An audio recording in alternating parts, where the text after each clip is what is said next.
You guys already know what time it is. Porgus D. Edo here to bring you Legend of Korra, Book 4, Episode 11 review. So, we see Kuvira is trying to get married to Bukar. I think his name is Bukar. Yeah. Yeah, we see she has a love interest for him now, which that was kind of random. I don't know, was that foreshadowed? I might have missed it, but I don't think that was foreshadowed. But I'll address that later because that does play a big role towards the end of the episode. Um, but one of the interesting things I really liked that this episode did is it showed how persuasive Prince Wu could be to the citizens, and it really shows how normal, average people, how much faith they put in figureheads and people we trust in.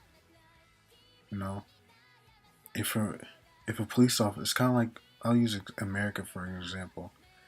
If a police officer, got on a loudspeaker and told us, it's time to evacuate, guys, grab your kids, grab your wives, you know, just danger is coming, something's happening, a natural disaster, whatever it may be. We'll be a little bit hesitant. We won't do it automatically, but it'll be way more effective as, say, like President Obama, and whether you like him or not, or you agree with his ideals or not. If Obama got on there, I think more people will listen. It'll be much more effective, and it showed that. I just thought that was interesting. That it showed how Prince Wu is not totally useless.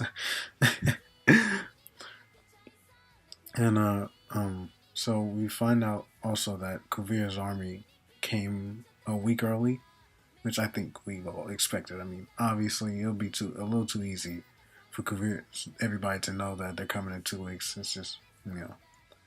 So I think that was interesting, and they came and start going in already, and the mechs, the mechs,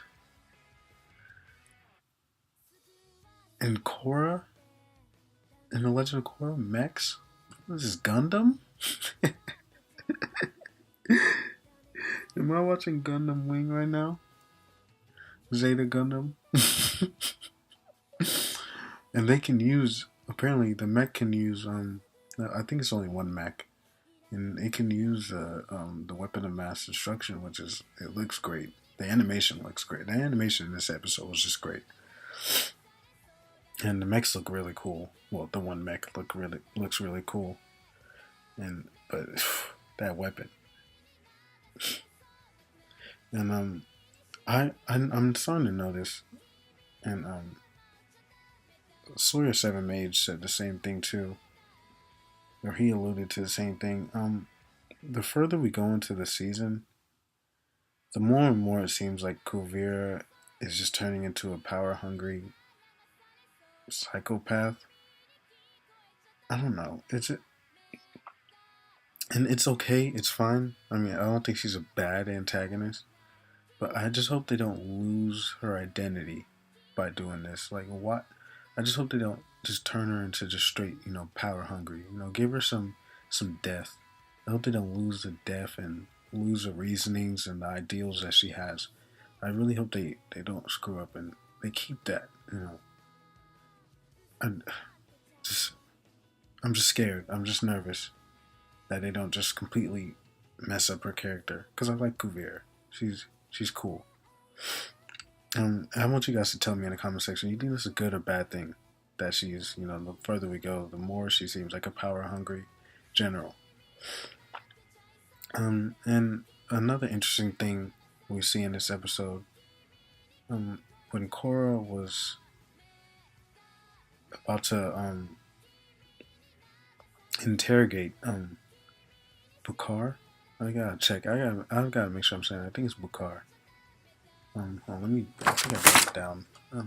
Butar. Yeah. Sorry, guys. Butar. So when Korra was trying to interrogate Butar, we see that he says like, "You won't hurt me. I know you won't hurt me. I can. I know an empty threat when I see one." And I found that interesting. Do you think? I think is Korra willing to do whatever it takes to save the world? If she had to, do you guys think Korra would physically harm somebody? I know it's a kids show, so obviously they won't see it, but I just think it's interesting to talk about. And I don't think just because it's a kids show, I think they can still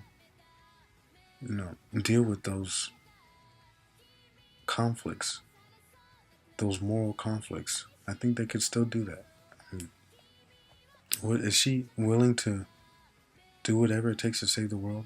Or would she physically harm the enemy to get some information if that was the only way to get some information to save the world? I want you guys to tell me in the comment section. You think she would go that far? It's fun to talk about. And lastly, back to the Butar and Kuvira relationship.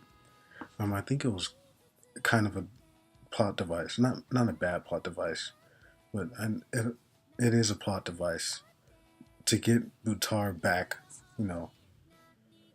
on the right track, which is fine with me, because it was a little bit random, and I don't see Kuvira focusing on relationships right now that much. I do think she loves Butar, but I think she cares about power more.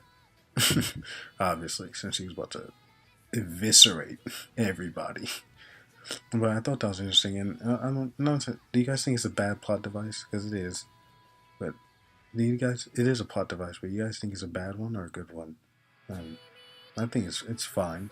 It's just to get Butar back on the right track and back on Korra and the Earth Kingdom back on, and the Metal.